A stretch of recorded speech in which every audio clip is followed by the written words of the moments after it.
a question that you can ask any human being. Why is it important for you to be you? Every one of us is shaped by our culture. Your language defines you. Your beliefs define you. And the mannerisms are all part of the definition. From the beginning, tribal peoples tell stories of the past to teach lessons and remember the legacies of those who came before. Many of these stories honor the unbelievable heroes of tribal communities across the nation.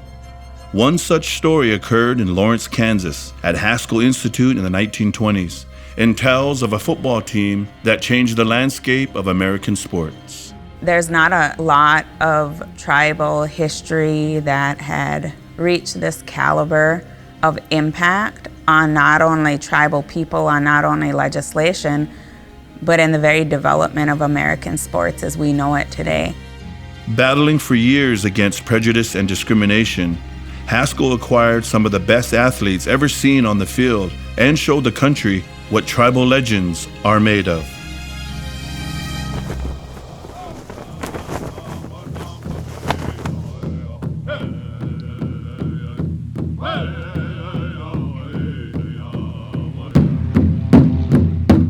Nestled in the northeast corner of Kansas, Lawrence is home to Haskell Indian Nations University. Originally a small institution of only 22 students, Haskell grew to serve thousands of Native Americans representing a multitude of tribes from across the United States. Constructed in 1884 by the federal government as an industrial school to strip the students of their culture, religion, and languages, Haskell used an unlikely weapon to battle prejudice: football. Although characterized by news publications as using Indian trickery to win games, Haskell grew to not only become a respected team, but one that silenced their critics as they went on to beat some of the best collegiate programs in the country. Haskell had to earn its way into the college scene. So Haskell had to start from the bottom up and had to prove itself to the American sports world.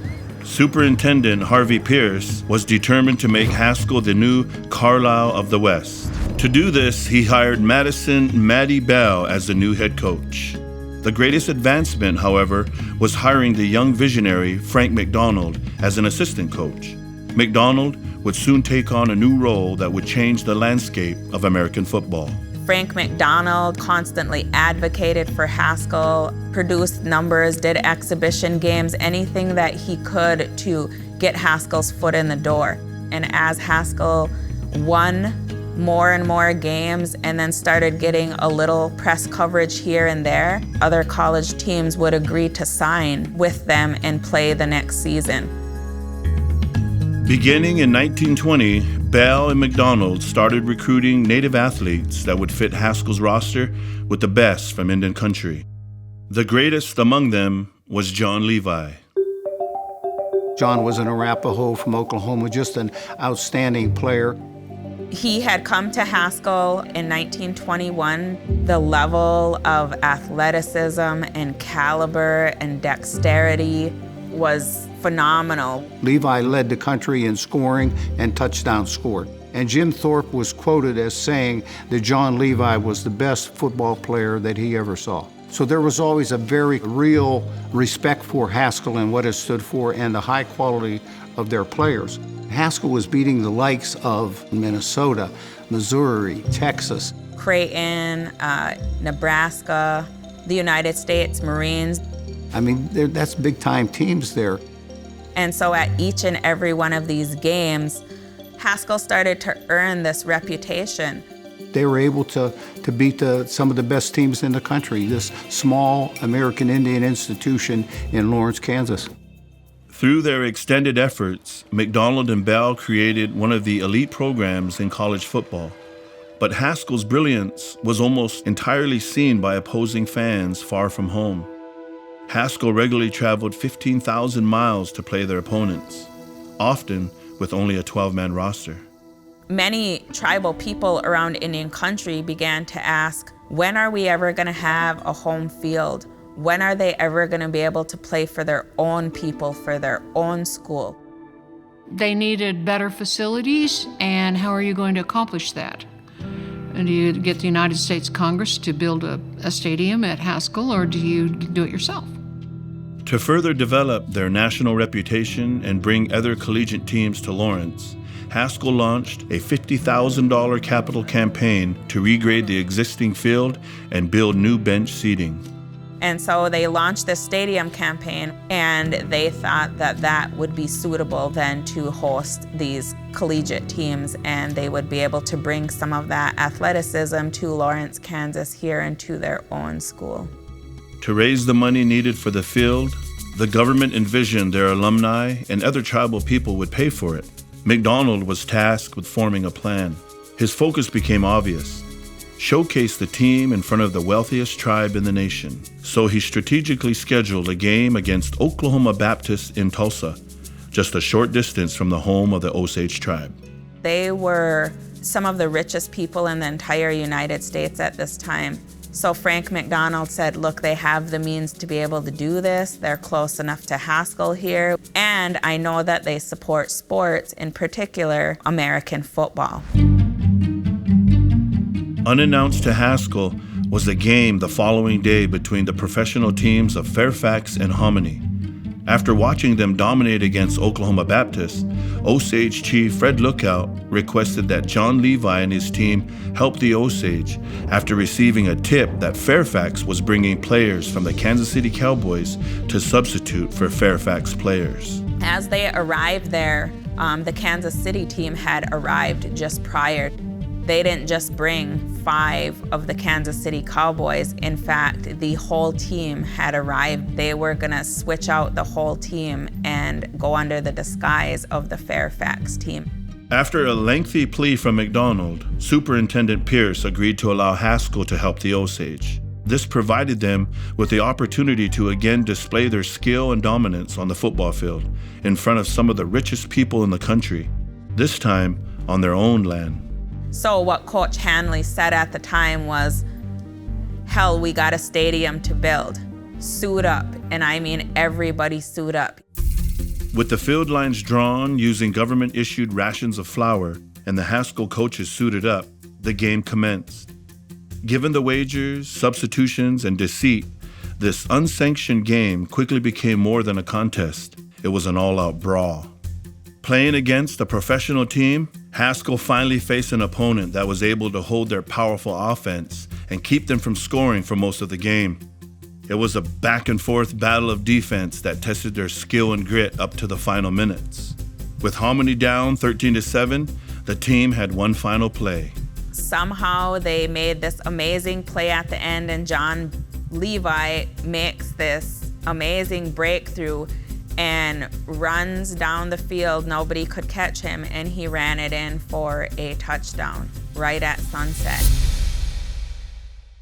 After the game, word of their victory spread, and over the course of the following year, donations began to pour in. John Abbott made the first Osage donation, followed by other tribal members, which collectively totaled $40,000. United States Senator and Kaw Indian Charles Curtis also donated and endorsed the stadium campaign. Levi's class of 1924 pledged and delivered $15,000 as well. The stadium was paid for by contributions from 50 cents all the way up to, I think there was a tribe in Oklahoma, the Quapaws, that gave like $50,000. Thousands of tribal people from across the country, mostly alumni, donated a total of $250,000, equaling over $3.5 million by today's standards, shattering the original goal and resulting in an entirely new stadium. It was the first lighted stadium west of the Mississippi River. I mean, it just had so many things. It was the state-of-the-art stadium in America in 1926. Seeing the community outpouring, 2 Quapaw women, who were both Haskell graduates, donated $15,000 to build an archway into the stadium as a memorial to honor the 415 Haskell Indians who served in the First World War. The dedication of the stadium was dedicated to the veterans of World War I, of which there were many Haskell students that had served in. It was just a beautiful story of a culture coming together and feeling a great deal of pride, and that the symbol of that, the stadium, that beautiful arch, is still here, and we can still take a look at it. We can still walk into that stadium. As construction completed in October of 1926, the largest event in the history of Lawrence had arrived to dedicate the Haskell Stadium and Archway. A 4-day event would celebrate and honor Haskell's World War I veterans, the historic Haskell football team, and the traditions of tribal people from across the country. It was a huge event. Records say somewhere around 20,000 people came. Tribal members from tribes across the country, ranging from the Dakotas area to the Arizona area, came into Lawrence for the event and came for some of the celebrations, witnessed the parade through downtown Lawrence. The event attracted an estimated 200,000 visitors. An Indian camp was constructed to host the 5,000 tribal peoples who attended to celebrate this great occasion.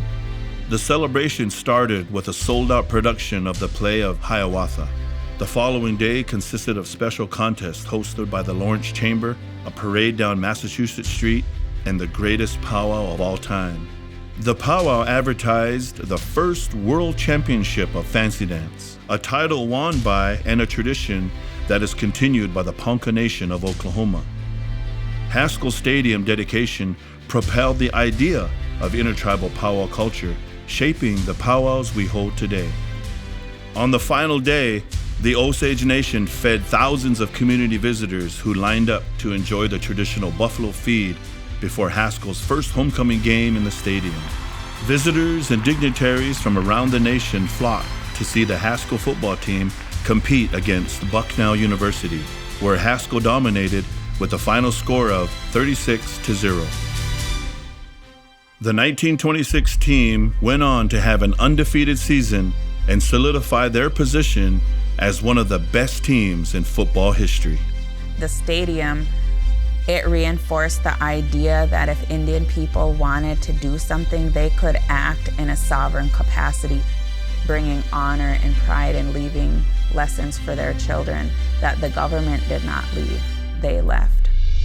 Nearly alone in its origin and history, Haskell Indian Nations University continues to serve tribal students in their academic pursuits. Yet, in the athletic arena, Haskell's legacy is profound, with All-Americans and even Olympic stars who impacted the evolution of American sports history.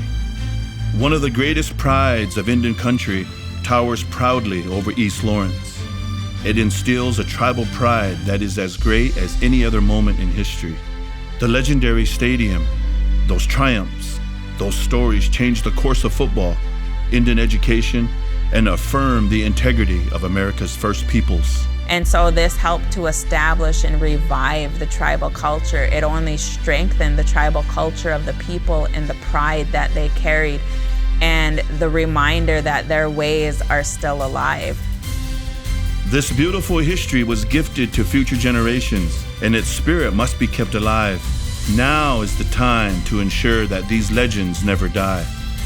This story is told to remind Native peoples that the blood of these legends runs through their veins, and that anything and everything they envision is possible.